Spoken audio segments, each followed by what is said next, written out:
ena mukuntina se ekwa aman ahodo so ye no mo ba hye koton no enye kra Osudoku konfopani amane boye nsaka kiremu a aposifo ache no edi entra Oman hene yo wo suma traditional area ode ne ho Dr. Frambempon ye otoso miensa wo se chese abanya abanya ko na bi ba empumtudwuma bowomo ya odi ho ya pa ensam no afoforo bi eka we ho ama no ne nsam ka ho na ye de ebe sommo zap cola soft drink e drink ya na no na ni a adwabo bi a wo bobi ya wo de somo wase a efe ete wanim Ubetimi so di bia gu fie na dia soma hoho wan so ubetimi anum bi wo ma betimi di bia ko school unso ubetimi dia soma hoho saa wo ko shops ahodo bia mu e wo kumase ya zap cola ubenya bi ato ye ka wo se petemu mpaibo Promise Broadcasting Limited Oyerepa FM no Oyerepa TV Promise Radio any Promise TV na edebre we fia da ya anwumre nunum Oyerepa adwuma mani mu ha ya boshaba electricals wo hu Wesley Methodist runabout na wo ho no and Central Police runabout ni fia da ho ne nyina ye hia ye be bompa ya besire nyankopon cha ya hoden ne ya bobi enso de aboa Ghana ninti bra adwomtofo kukudam e de nwom to be ba bete ho pente kwakwa kuja sika ho bi ene adwomtofo enkaye na kasafo nso di asofo wo Oyerepa nyina na eba boshaba electricals bra beje nkania papa electricals on yamani nyina free ha CCTV cables and cameras no de edebo outdoor indoors na afedi twa no ho sha 360 degrees ni bi na fan bi a wo pe bi a wo benya bi socket switches adapters nyina wo benya bi e wo hanom ye wo adum Oyerepa TV abro san mo boshaba plaza na Maame Atta akofo building mu PZ ye wo ho PZ ho anso abrosan foforo mu asi kejeti Dubai hwe ani mo ye wo ho ya no afre 0536 095966 na ye kanfu Divine Mercy Cosmetics amount Erica Cosmetics ho na okwa akopem kupa ya de besere oba be ma we atoso na aye kama sanso na de de fefa amotomu ani ade no nya bia na aboa na mankapa agina oho na yenya ne sa wie no ba cho ema no na nso oban ne senyine nwewe ne ne ekeka ho ni nyina owonku ni nsem na etu ase ama ho ato wawie a na afi perfumes papa adigu ho enta pa shoe and slippers ne pairs out way free UK US amado nso ne mapa no akokofa de aba Erica Cosmetics e wo kumase adum Mrs. Anoche Plaza dan Alaska Star Enterprise wo mu no itokuro mu ho Frezel 553 457200 0553-457200.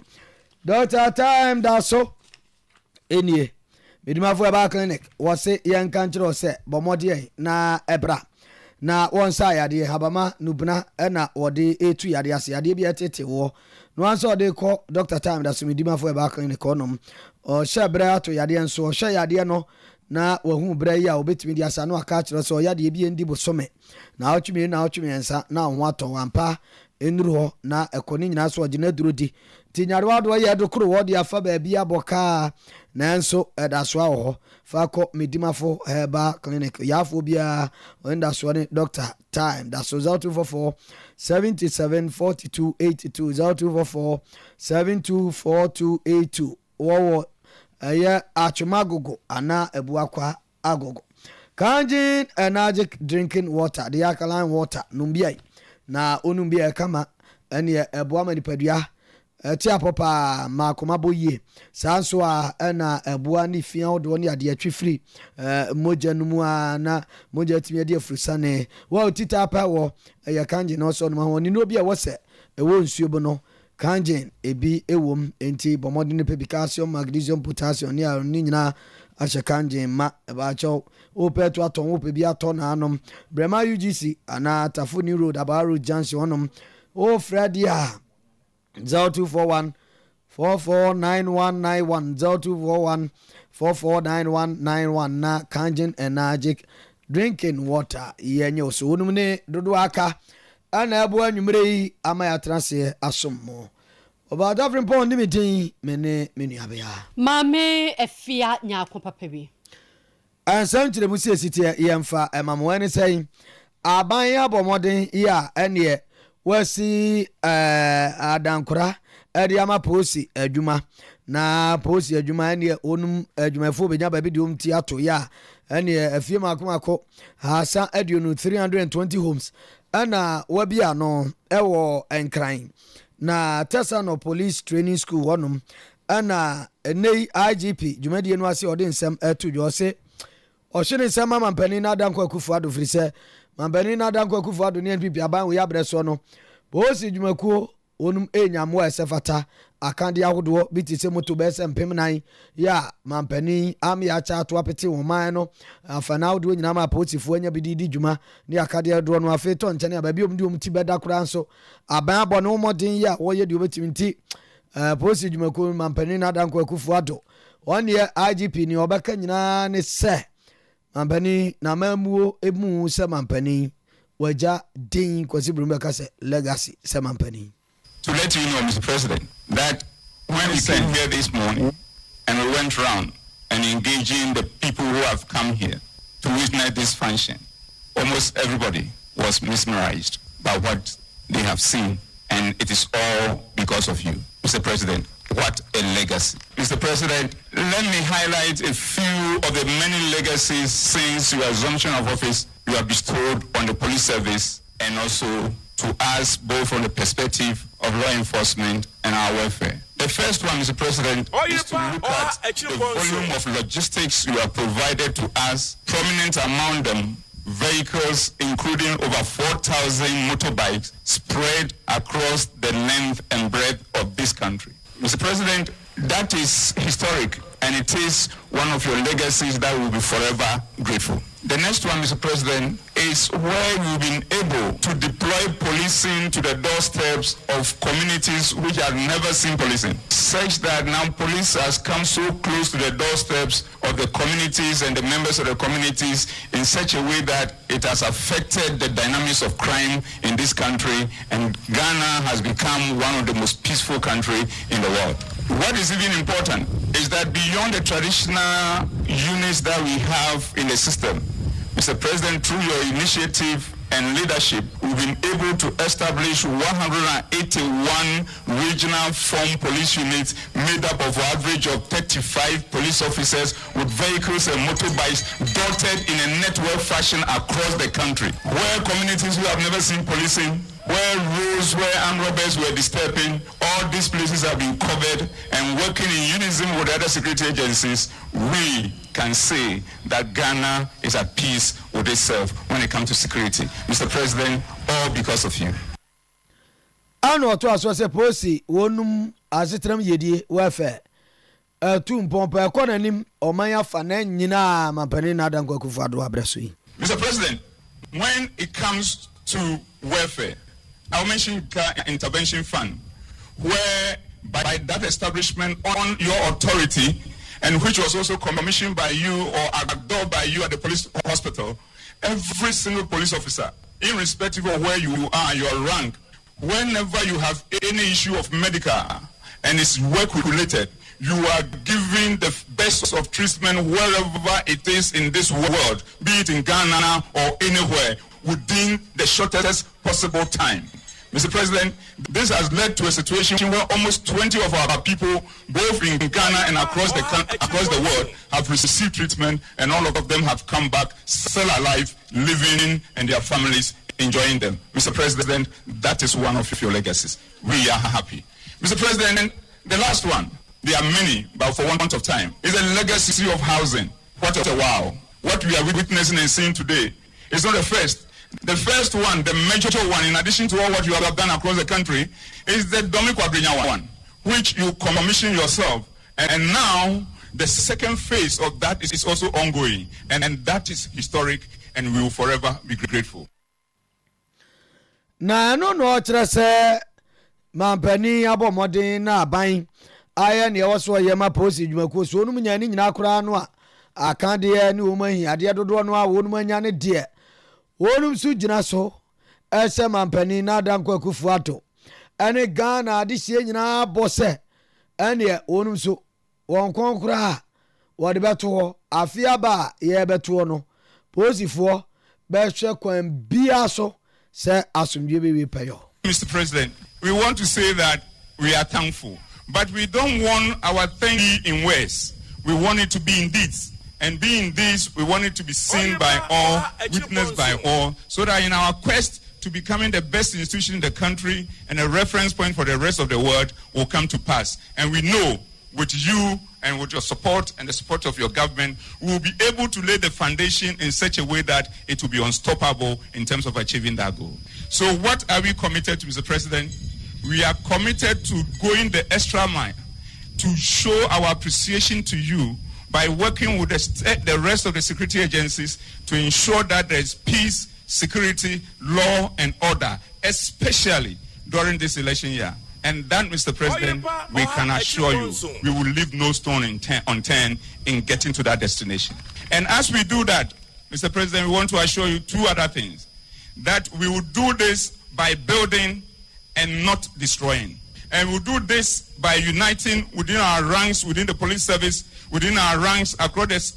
other security agencies, and also across all stakeholders, and we'll unite without dividing. And when we do all this, and we are able to deliver the elections in a manner that has never happened before in terms of its peace and security, Ghana will continue to be said to be a trailblazer for the rest of Africa. So, Mr. President, it is on this note that I humbly, on behalf of every single police officer, on behalf of every single spouse of a police officer, on behalf of every child of a police officer, to say, Mr. President, and even to some extent, on behalf of our extended family, to thank you very much for being a legacy president. Yo, na posi jumako mpipo siedu. Dr. George Kufu Dampare ana yetene nka basobone mnane ado ya ode ema mampani na dankwa Kufu ado. Dr. Kufu Dampare abasobo ya ode ma mampani nyina ye se. Mfiampinu di nu ani du nwotwe no na aban ye nhyehyeye. Esi wo si adankra unit makon ahasa aduonu 320 unit housing project ama Ghana Police Service for na police training school tesano na a course wo hono ma wakobie ano ene na dwumadie na se na mampani di tudwe chechemu sade nhyehyeye ne tie ya wo chemu se eye edan no omasisie no blocks no makon enso eye 2 bedrooms apartments na ewuwo mu na the blocks makon dumiensa 13 blocks no so 3 bedroom apartment na eno so wuwo mu a wo kira na block bia unit nsia na esan ewo mu na wose we ye nhyehyeye pa wo mo ye sade be ye na bamba adwuma ekuo no so ebenya ba bi part na amawansum adwo. The Security Services Housing Project, which we embarked upon in 2018 during my first term of office, is aimed at providing decent housing for our gallant men and women in uniform. These 320 housing units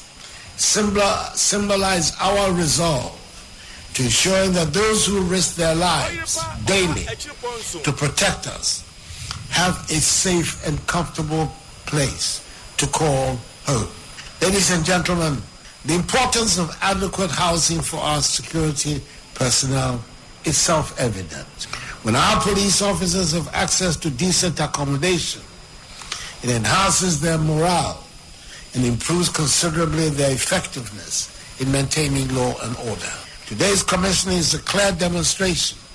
of the Akufo-Addo government's commitment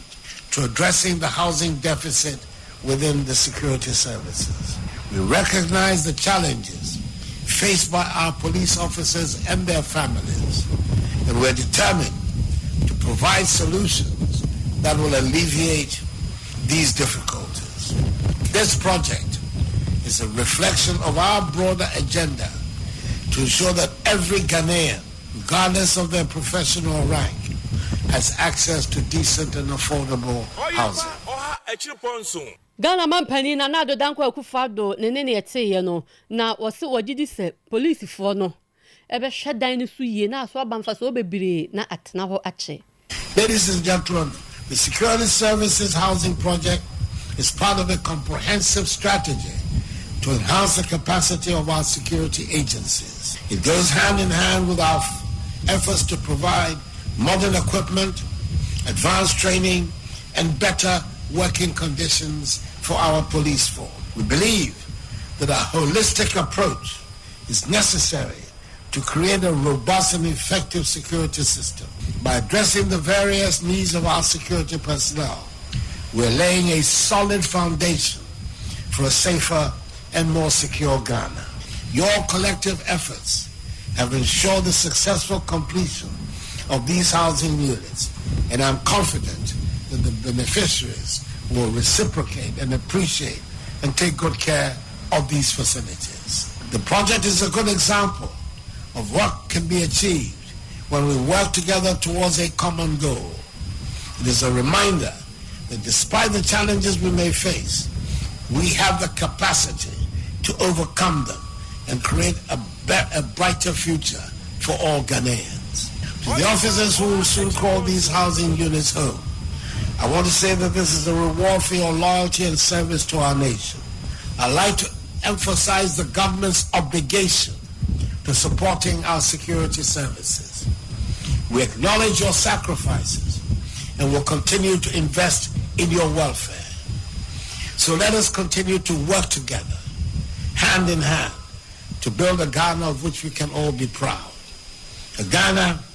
where every citizen feels safe, secure, and valued. A Ghana where our security personnel are well equipped and well housed, ready to protect and serve. Ghana man penny na nado danko akufado ene ne eti. Yanko ye ni moy ye mo man penny ni aban no abaso. Moya de papa efe esre posifo. Sere bia meziti ehun ma ne meye. Aposifo yire ya ye mota etwa ice blocks eton. Ya madam efe pa anti mokwa monkura ne sa amaye.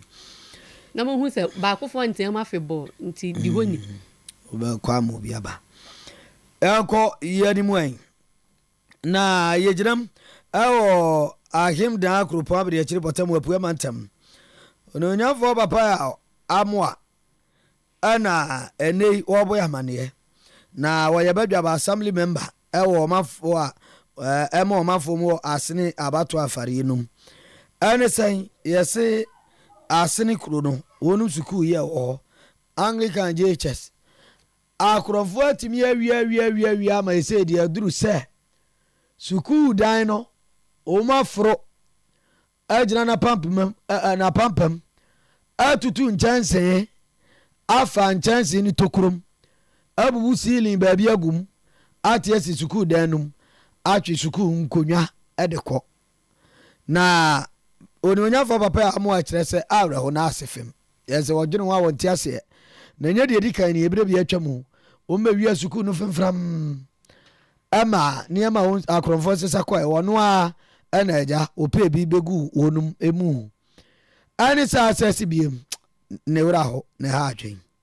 so akotutu mboga proof about to credit anu njanwie omu tutu njanse ni bi first time ama me ama tibisika akoto njanse for the abobo dan so ho no amo is that masa kwase sankuya na wonku edamo nyina nti tia na school no abandon the whole building no I don't know the whole me some bo chance no ma no masa me taking kuya ba fi pictures ni nya fi o ma tia no ama abandon sa building no because omu nya ba bi nkwala no me omu gungo mu nyina sa ba one side ni one na mpd mo na nsan no anya aba anu na ye hwe kwa ba so a be ye me nya chance na sa ma nkwala na form after masa for chance dan na ko chance dan ni na esi anu se ya ntwa mo dan so ndam de na se bia no so go su nyina be sa for say totally is a proud no and no we say so abu man kwala no busu kura no wo dan ni nyina so go su proud ni na ma ni na but this chance ma me am bopa the street light at first school compound ni na because the first where that me am see street light so but it's ni nyina I don't know what me man for that man to mo no amboa because from so abu nyina na mu se ko for the normal the last time say boga fu free dey say akola bio na bom ka say ko fobe me fa mo so mu hu say ade na susom ana me bufu ya me ko staff for no yade me ko na guo o ti da emu so o ti na wala ko nko abu say chance dan dey twitwa chance dan eti me hu say weekend ni no mo dey say I don't know what time they did do meet recently ICT one more lab or new lab was there and this is come UCG for do light of 2 days so to the day no more for insurance mo ko break and man because mo ya mo say light of no off no cameras ni ade ni nyina no akọ off 3 days twice no ayi ni nyina UPS ni nyina run it down am try so mo break go man because the way man am here to plan into man to break so that me dwi ho me chana ntia ya duru no the Asene Anglican JHS ewo achim da akropa be de chire potamu apue mantem akromfo akotu nchansi afa edana pampam ati esi suku dan wi ana emako na je ho no mo fa you masisa nkonwa ni nyina de afa edan ne suruko o ma nya akonwa ba akokora wo dem nkonwa no mo de kwaye den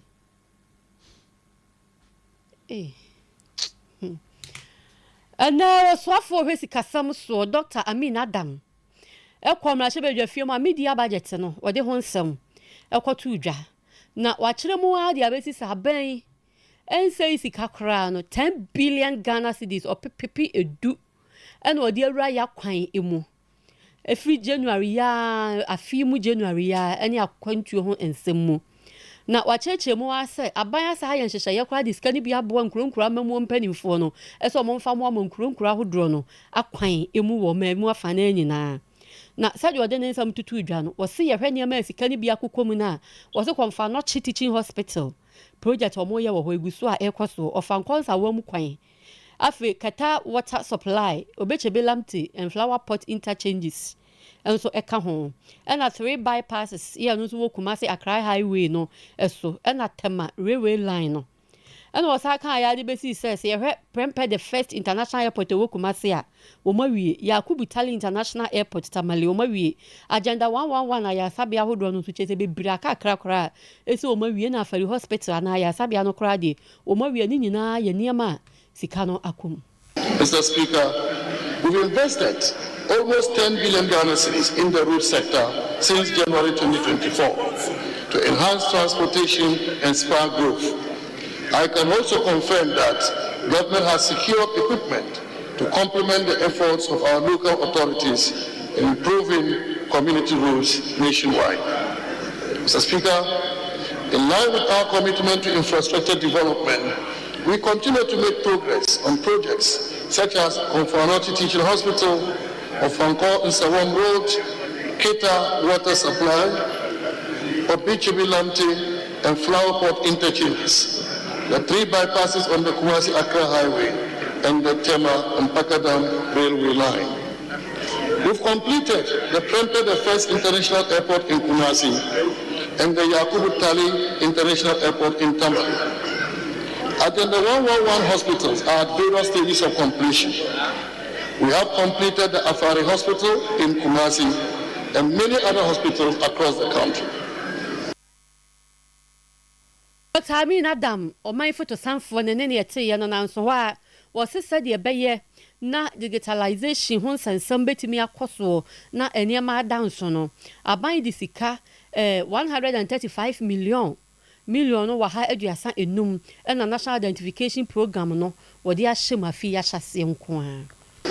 To advance our digitalization drive and expand our unique identification system, we've invested about 135 million Ghana cedis in the National Identification Program since January 2024. Mr. Speaker, this significant progress has been underpinned by an environment of enhanced and inclusive engagement with key stakeholders. These engagements have provided useful feedback, improved our understanding, and boosted our cooperation with stakeholders.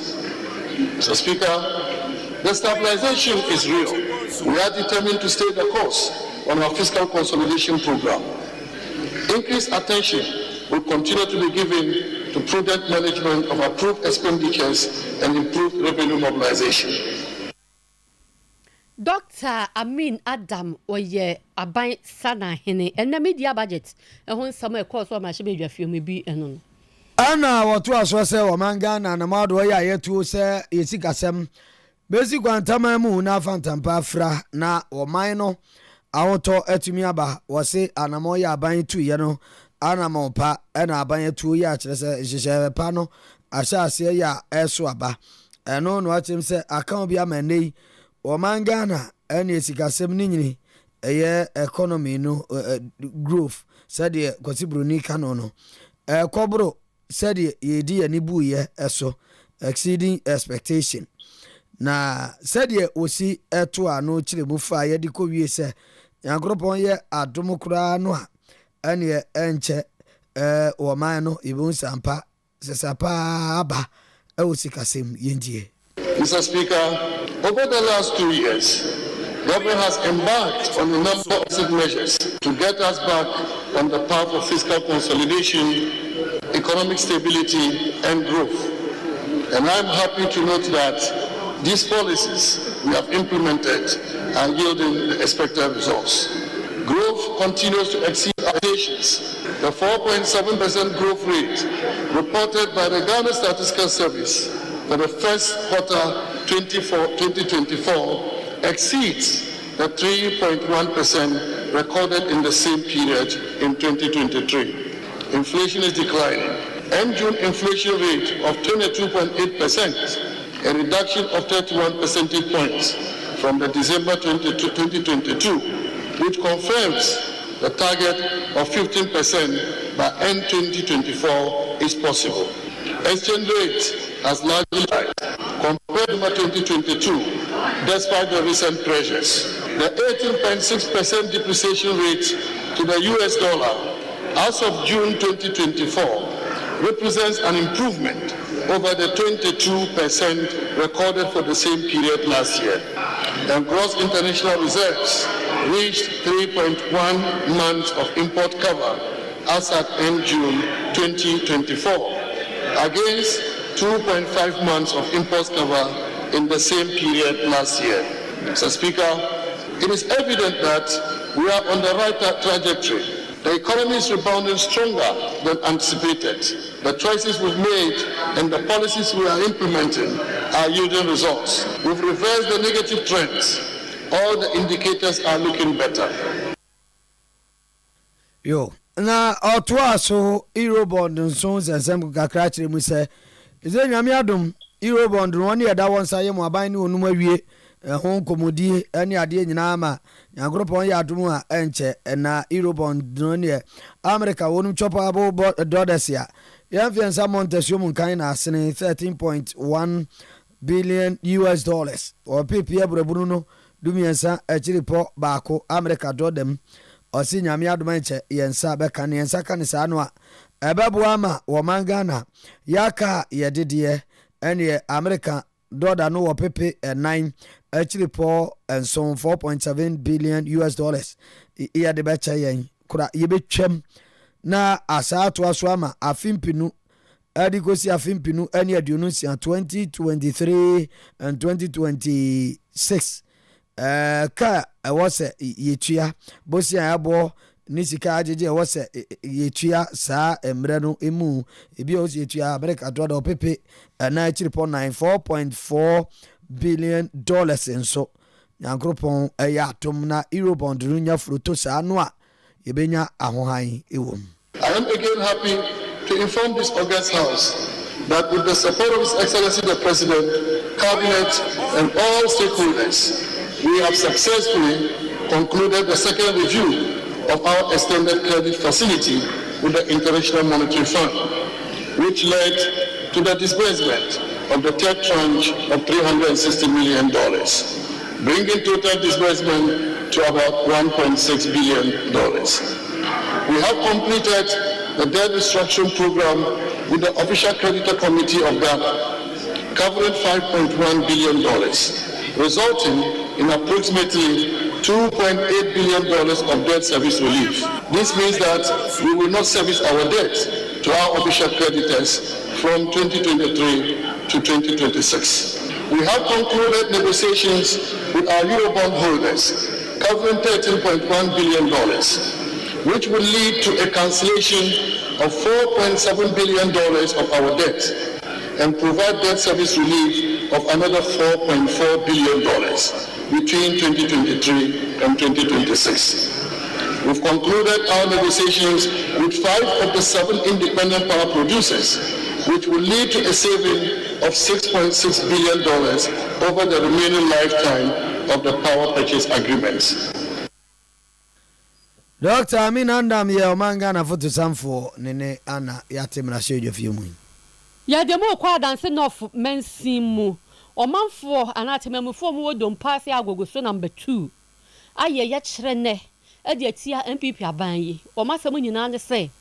omukuro ni mu asetena ya papa san se ne ma makuro wotina mu eyeye na ahomeka ba mu no omu ni bi eba na pomudi mu nsam a ebi ni ho se wunya nsu papa no ma no teachers banglo ni ho communication network eni ho makwan de ene na yenka omo so be yakwaji so Wofa na atidua so na obi dan so no wakogina esa wo de yakwache se mu ya papa no mu kiremu a efimfie mpinu ne ba ko 2001 amampani kofo obedi ade ba kwapem sana na adodan kwakufa ado ba omu humpum tuo bia wo dompa ase agogo so number 2 ho na omo de sobo ni nyina ebo lawyer ndu amakwansiama yo omra hye bedwani na afa ban krache pani omra bukusi ese omo nye bibia so ekere se omo beye bibi kituwa bi mpon de ama omo ha omo pa nti omo ma aban na watwe mienu omo amaye bibi wo ho a omo nkan kire omo out nyaade omo beto aba ne betra so no yenya hu mpuntuo bi a ya makrodua yes ye ma ya tu en sa friends and trouble so omo mla no make bi ma ne se enyoma numa ehia ere ye di kai e toilet abano baba boy se obesi agana bia ma ye eme oba se obesi agana bia no osi agana bia no de asi ho omo ba se omo ba be bia ma ya no na kire no ebu ye ebe pim sa be ya tu en sa from ma so mla no me ya ka obi ansi ya afede ya tu en sa from honorable this year osi o man na kasa fi esika yanko bo besia nya mfenye ewi aye mpo obi mo ntra no mfenye disika no ye hwemu a abato aye to ye no ago so man mfa so bi enu a ye nya firi so ye to so biem network so obi ba na so ba ba ye ko ana obi ba na so ba ba ye dwuma anu nti anam network nti wo ma teacher ye teacher for so ye obi so mna tra de wa hanum si a anam network problem nti ye ba osime kwa tra do mpaase o ma ye anu nti se there's a SFA mana this ya baba foodya and sound it me afo anase it na ye call no ya na mre wo ko be bia ICT center obi agogo so my aboye ya tu sanya ma we nyina ye nya hwe mfirim na o man no agogo so ye ka o man no o me ya ICT center ma ko enso bra o muso twire bi ba bia ye teacher for ebeda ana teacher for be komia ana mbe kura ni swanti ya da ma akọ ya ne yere mo na da teacher for de ba o nya ba bia na Orua Kennedy Mensa ene gina mu kasaye mo manfo mo wodom pass agogo so number 2 na o manfo ni bi enso nsama o mo ka ya kopie mu wo assemblyman na wo agogo so ahensan do kwai electoral area ono so ye Kennedy Asante wosinye so wontu hu ana mo watu hu ana mo wa company fo wa ka enso ayehibu ada ni kwa se banisa na me kasa sase mu hu yanso akodu se wasa me ka ho bibi se wo behwa o mampani ekufo ado sebe ofo abenyen mfie nwotwe mu na yekoi na be mfie nwotwe ni sebe o manfo ne ka no enokre bibidi assemblyman ba abosumi nsiani na assemblyman dada no ma menya ne ntie se toilet ya obo aye ma yesi ye no eno ani mpuntudwuma aban no enam assembly ne so abaye eno nti eyade e hadwene se ETS pa ni aban baaye kura eto aba ema MPP pa na toilet even toilet no kwa no sebe akawirem monimu a akawirem nti dia bone pa no man na dia ye MPP aban a watime yi omo amasa nti yesre eyadesre ne yesre yesasense na ekufado se yesre no se wote yenka animanimu ya wo meboaye na agogo so man enam ahoyeye amaka nti na migu so amesre mpanimfo no se yempese bedru ho anya sa emoaye Honorable Kennedy Asante ono ya assemblyman ewa agogo so ahensan adokwai electoral area ewa danse north mensi emu na asemwa be ko ahensan marure hene ono anu ya agogo so ehene waje petition na krata timamufo no etweroye edekoma ananom ya wache se ho anamo bi ewo so onu nsutu no ene obeye na metu hu nso anamo ewo mpanimfo ho ensem bi amrante ndi kan bia no eye nokre se kuro ya wahaw efa ICT center ene che compound ene ajana bia toilet any teachers quarters. And I'm say network ni mi hanti no. Me kura no me yana nano. Se me ye ko kura na. Jisa me foka akodom pass anase me ko food dua e wo school mu ho. Na me to so na se wa wo hwe na se na na ti se me food dua na ma ye kwa a. Nde na me se me ntimi mfunti no. Na ma fa moto. Na ma kodom pass na ma kotena na ma kwakoye ko no. Mesre aban se omomra meboa yen. Efa chip compound any teachers quarters and nam say any teachers quarters no teachers for no nyina atidom pass. Ensuo to a omoma esre se aba mepe ba bi ma a teacher for ntra na yen so enwumasia ne enwuma sua ene oman mpuntuo de esre se ommeboa yen na yen so yentimi mfa yentuma pa mfra ansema memlanti aka no maso mu na metu ho anamona na ahwemi no se ya anti abanka ene ye bekwa kwaje petition ni aba demonstration ketie e de tie MPP aban mlanti ne nsem mo kan nyina no se 7 December dru na se ya anti ho nsem bia na yento abano emfa ma MPP because krowing 2020 yen ne to aba 95% eye from na constituency eye agogo so number 2 dum pass agogo so ama manfo nyina te yanka Nana Samoa Beko, why I hentai my rehene, and why agogo so ehene. And now, omode petition, and omade said, no, a command and no, some more can you be near to you. Afi munyina video amahu amani aje ho pa. Ai. We so mutem te say O ze we ura kwa yim na nsoro bo hafrudua. Ase ya ho. Nse o maame no hana ne manuzu o video na efe. Wow. Nka lady ne de ne baaya. Ai dear as lady ne de mo fa nto so ma ye ne hwade. But not statue pepe. Say no twa selfie o say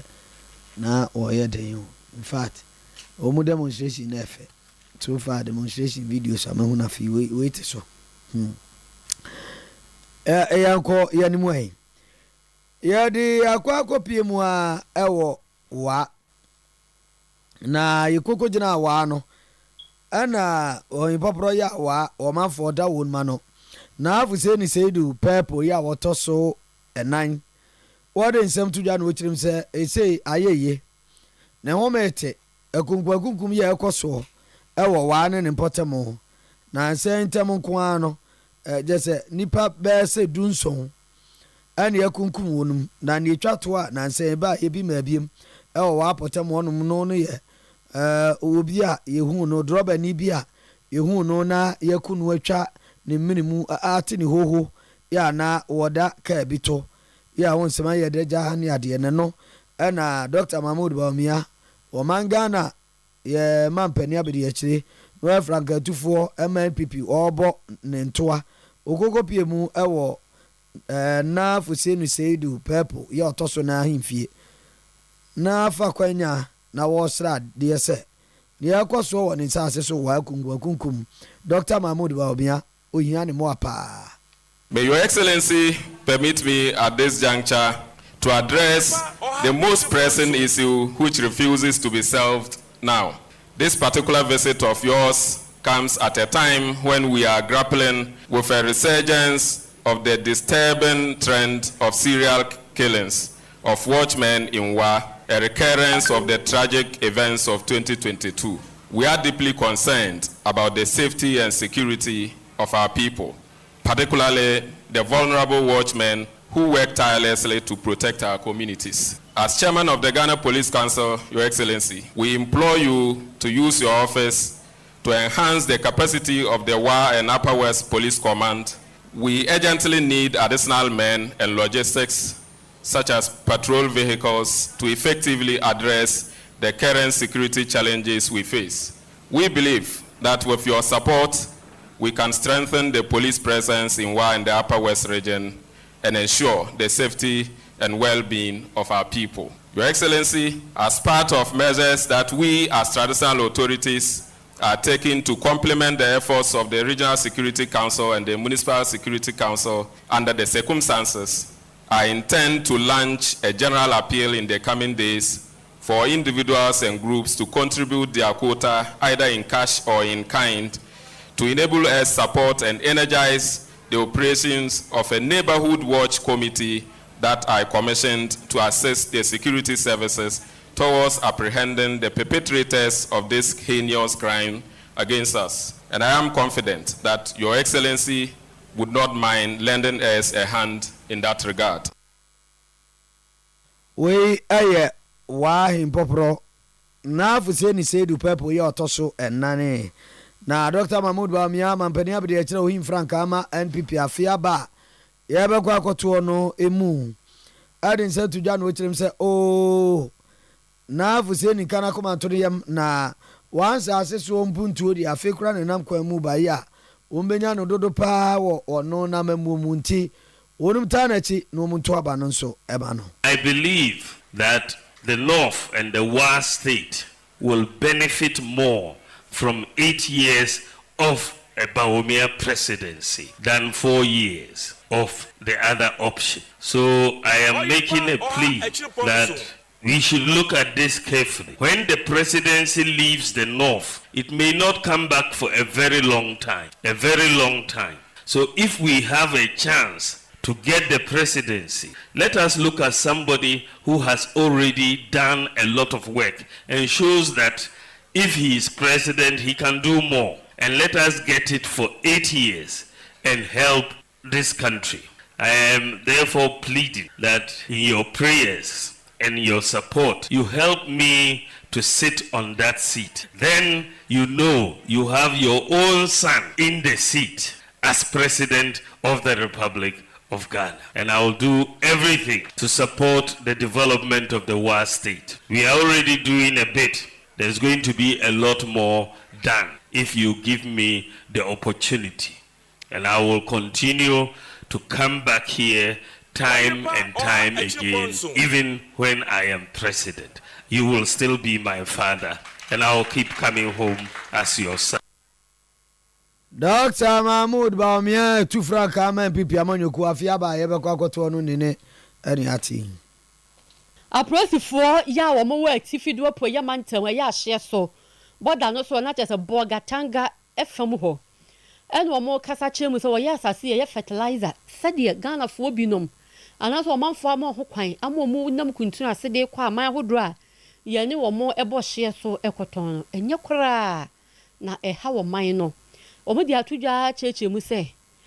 wo hwe fertilizer na omutimi di bi ekotogu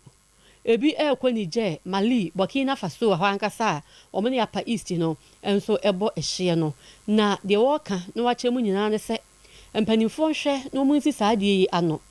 ana Chief Inspector Solomon Tonka Alale ya wono ya Zabila Police Commander ewo ho ede nsama tudwa bra no omu bi Export Trading Group ano ena onu nzu chemu se planting for food and jobs no fertilizers na bi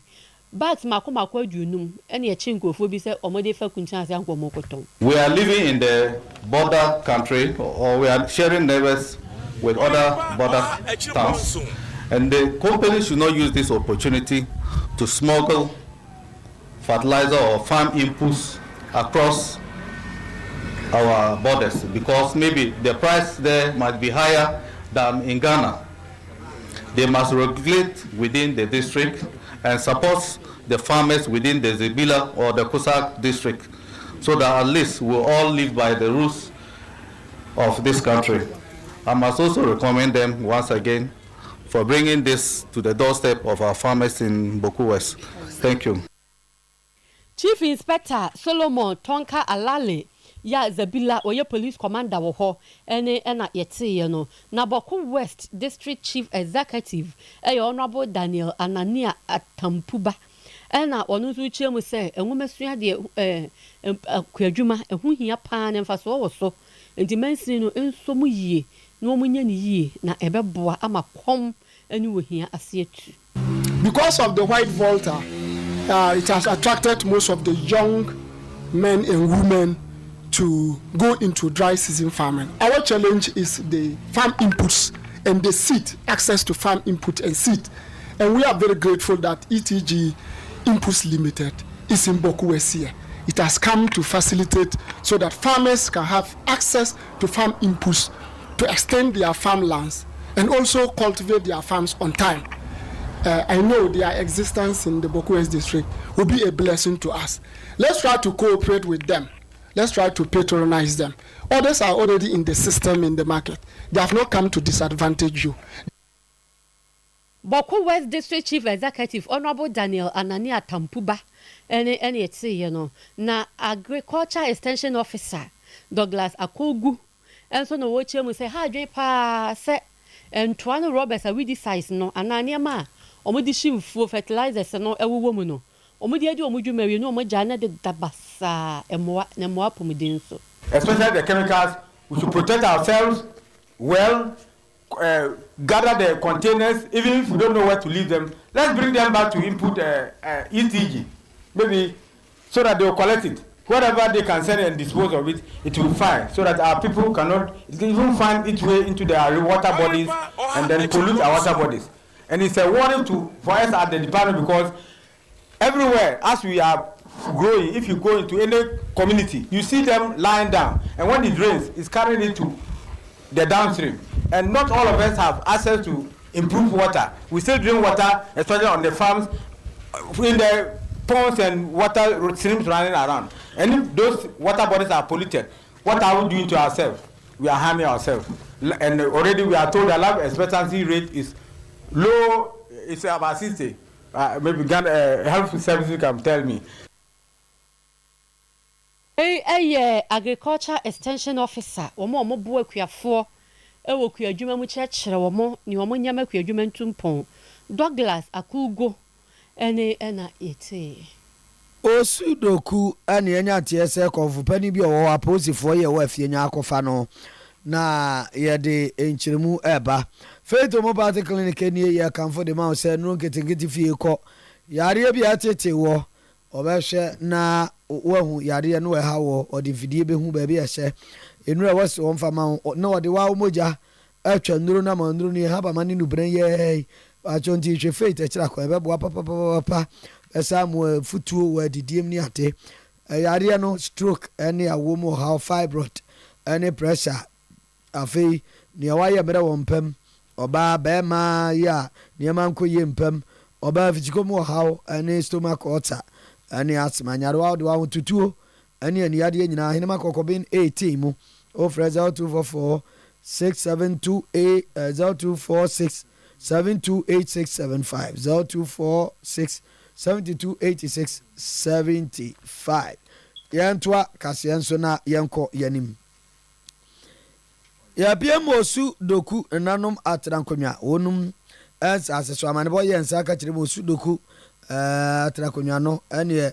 ablaw konfopani yo numo tete kwa mfori sabri aposifo ye firafie akoche no na ntie no kire mu a senti aposifo firafie nya akoche no ewo sudoku no kire se wono akosi ohene obotem wonum eze man ne kura no si ye His Royal Majesty ninde ongle tei adija botuako ya wotoso enum na ye base ko amaso na ye bisa se ko baaye enya nene ongle tei ajira onwa ewo beboa yen oria nana anwumrei Oyerepa so ye chiawo ewo kumasi adu nana ye chiawo amiji muso yo nene wadama ekoba asenya konfupani ablao konfupani numo tete kwanfori apozi fofre fie nya abechini the woman is ene ahomachi no say almost let's say about 4 o'clock ana ya see the free shine you know na man I want ben shine and no dey ba ko I'm for the police for the say police no Bruno e dey look check mu nti yamra me ko nyame ni mema emanti e gani ko du no na chete o mi yan bibia amuko o mi na to kan mko nti no e ma ya so man ko fo di chiri ye bisa police station ya e kodu afie nya omo se han ye police no wo mo nsem na wabubutu ama police for elintino o machelo na se mo ya anye yende e se yen osudo fo nyina wo ba osudo ko na obia ne se ye police no obia ne se ye police no on sofu onya dia ele shiri obi muja eni ntino hayen pa se police aka kire se ye police wabutu na no kweri nyamye ya me no kase ye ntini fo ewo regional headquarters a omni aposo fo kan wan sema sisia me no kase police no munja me maye ye police no so no customer wo mu no on tukwan entraka mu ena ediane obi amma de dia mpiso no aye ne dia ne di ntino we na ye how kase dia amaye nkese ne fa wo die so ana police for extra ewo ele a minimum kase disi a minimum kase sila meka no o wa police for nsem a o munja no maye we na yo how kase amaye na de yati ya ne se konfupani ya chi no yi o de wo nene esi se o ma hene wo potem wonum abra anya ne kwanso a yo mu ni se omo kasa enya no kure ye mu ni se me a le tie me ye nene omuli se ajida go to akọ the fifth ye me ni nananom and the track we see o me ni nananom and the asase wo afọ e wo koyi mu e wo suduku hanu nyina obia ko kai magese report obi hu se priesta odi gbesifo ani ma mo betwa asase to won ye fe no mateka ana mateaka eyemi nana street na abidi owo 1913 ana do ni be fe no Mr. Harper entokwa be see yes yesum na ye na do worship no na ye nana no mimi nana eti osum na no na sabre no priest no anso no ye o mine hene yani ohene ewo osudoku priest na yo mine hene na brofo de musa to esum ne so pe ma ye nsum sa asum ne bi enti no na nam se yo ti si amusi ma ye nsum sa asum ne bi ana mi pan so a nipa owo sran ma ya ye suma no so ye suma na priest no suma no ye priest no ko abonten enti no awo number 2 ye na nanu mo no mutio ba ko ana no suma no bibi ana oni brofo na ko kasa nti on lo sha se brofo no so wo hene nti ante be ya asem ana na nam se yo fi anso yeso mo mo se metwem isade ya ya re fi hene e de se ko ya so na nam fi obi a obetena ko ya so ya me nana ya fe no yiti agida boto akọ e fof na sabre no ana mi se happy eye ntokwa o ko yi ma oba ya obese tonto kwando si eye animle a ye ni pa ye nana no suma ni onu na eye ohene nti onu ese odi hene ade wi anye na no de nti omu igusu 1939 ana ma get cert onu so de yi ni so me hwa ase onu aso me hwe no tres o tre mu se animle no enyo ndo yo hene anzo do ni no di aso no wendi ni yi wi nyina echi no abrofo ya mpene ama ye nana no ambefa ekonya yi antaso do 1928 ana nimle ni nana no court se omo ji asase ni nyina de ahye lekonya ase na mi ncha de no wankodi oso pese odikuwo nkele ba ni se e wo se fi abebi edu no ko judgment e ma ye no e wo so free osuru ko atase so na we na ba ya gamanche ni do na de test betra se be fere ye nana no so mbe ka asem no esiesie yenti a omsi ye international council nti o ma se jaza ka ma ye nana no ana animle yo mo ja ko sa se manche okay obi a mpache egusu 1928 abisi ene enya na asem ne ya obisi ohene so ya so animle the fourth eso obisi ohene fufua isi a na eso na ye tita na chese please washa ni ma and the assassin out there from near share. And you think it's only so much. Not as your own person who is here. Don't pick on the customer or you. If you know, I'm not the sound of getting number 60. You can't help or try and saying party. It's sassy. And I ought to come and I hear custom or sell. Yem fancy na yen to aso kyerem sa abakosem wo mu pa ya mu do enti ka yen to aso akyire nene ye bre na so ye da se pa we aye nene onmletai ajida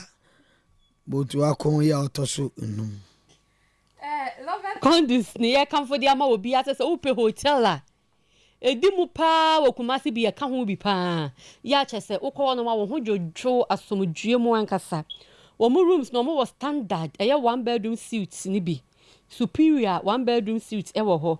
na executive bedroom suite presidential suite 2 bedroom flat e wom na o say wo ho a wifi free wifi e wo ho DSTV pool ni bar e wo ho na ni nyina ye fu nyanya air condition suite kitchen e wo flat ni nyina emu environment no say yes serene into ani beje na security nso de 24/7 bambo ho nsam ye kama na say dey say ye nko hotel mfasa for wanko bi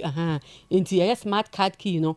lock ni bi no mu use soundproof enso wo mtie ne dede bi akoso abanti a wonchi bi nso koso wo dem obi twam a wonchi omo wa adumanu 4B military barracks no chi ho no mpe eno omo oduro Ejaku street na Lovek condos for a war Fred 0501 689 624 0501 689 624 eso was say Lovek condos everyone's home o wa no we say chese we fi anka sample na wote sanso na dwuma ye ni bi so wo pedan Oyerepa dwuma ye ni bi so wo pedan ginya se chapacha estate ene askwa na wo pe won pe agent sembia entu wo chamber and hall ya wo de ma ha na 2 bedroom flat free 0548 288 770 0548 288 770 na we shankani bi na enyam dwuma ojina boss FM Kumasi adum boss FM ani mo no a ya odo didi ko tech university aidu ase kote ni potemo no ama o tech for sticker ni bi kura ta ne ka ne ho number 110 o kire se o ye adwuma na o ko load ba ko saba ekuru no hu iPhone eda ne ka no in car number AS 4374-22 AS 4374-22 na said KUST registration sticker no my boss 110 fam ho enti iPhone no adawro ma odi abeja se wadawro ma bra Oyerepa sabre di apon ni nyame adoma ekira ekro Oyerepa FM no Oyerepa TV ani mo ha reception ha oba no abekire de ma no odi ana bibia di adanse se odi ampa waje wade ko ya de ye kai bo ayen saka eto aso yi paso foni otumfo se tutu otoso mienu ya Asante hene nana makwan du yi adom otoso miensa Asante hema baafo akwasi da banka otoso na otumfo nkonwa so afo hene aseni abusu apani akwasi jamfita no oba pani amamansa ewonyina hi oba pani Justina na naboache America no te oba pani akwasi ejimfu a amonu na ota afre no oba pani adwade ofre ni Yesu Maame ampame na ote oru akwankusi ewo US enuanom bi enie ya si Edu Patrick ahema kokoben oru Charles D.J. headmaster CEC Kumasi Thomas Ejay ewokutwi ya anoche otafe na ja anoche na mama nso bi ne Faustina ewu Kumasi Abigail ya doma ewo nkran Esther ewu amoakoa ewo Kumasi omoni abusua esi otumfo ankomadoa hene otumfo ankomadoa hene nana ewu asamoa baby otoso mienu wono anso na ye nwabe ehene nana ekwakura onyamfia de osia miensa 63 years na busua se abrewa yi poma kwama wo chine wukuo yi buso mi de to so aduonu nan esa se wabe ahemfie na wode na eto mpam na busua se ya jamfo be jam nana obekwa akwape no krabra na obeto nenam ewo wabe adehye amusieye fiti ahomache no nan ekosi anwumre no wotwe so na ukuada no ode da no akosi yawada no waye ho hyehyɛ yede akosi no nti adofo enhya no so na momeja wo na ompe nana ekrabre we so dua na busuapani kwasi kobi ojase na ado na frɛ na kobi na yie nkai bo na de hyɛsoi na pasofo bi na kutin sraman ye otosumienu bremahine fe na frempoma jewa da kabre otosumienu bremahima na guziambo for otosumienu tumfo ba mu hine wo preman paniko poku opani kwadwa free ye rono afre no for mike maybe ne abnadu fie breman no wo akwasi kobi afei owura peter kobi na eric kobi rose nkruma ora Makobi ewo Holland ya sa kobi ewo English abrochima dondon mu na Charlotte apia enso ewo America abrochima comfort Atta kobi ewo London na Martin kobi nso chirade Ghana na woni abusuanka ye na esi ye se duana abusuapani kwasi kopi wada ne benkum so mfrinsia de owotwe yenum Jacobi krono said na kwankwaja wonum eye no ni nyame adoma memenda edie nanim abusuan so de na tumpam ewo brema ahomache na onai kosi no nkono na adofo asu ahwere ne achi house number F7 ni mo ate no obo modin aye wufusum eno no brema Ebenezer Methodist Church na beye wufusum no ama wonum na afei memenda krono a oma bomodin na wako akopene krabre ewo breman adishi musieye ofre musieye no home akra awia no don kukusi enumre no nsia breba Roman Catholic School Park osi nkonya yirantam waye na yi ade chikwasi ada breman Ebenezer Methodist bekwa akoda nyankropo ansia anopa no na asia so na chi no wasesi nkonya etwato breman Roman Catholic School Park na wanum na chirisi kasendi ye yenkoja yi yenkoja abusuafo kasiabo na simpani atnase na eba korea na samu Jimmy Cliff eboa no obi de share ayisi boa ma ana opoku ene abusuafo nkaye no ene chayechi medi ede Maame efia Nyarko papa bi meni minya bema Wofa ta frimpon yadoma ama moniti ne hwembani atnase etwaso Adino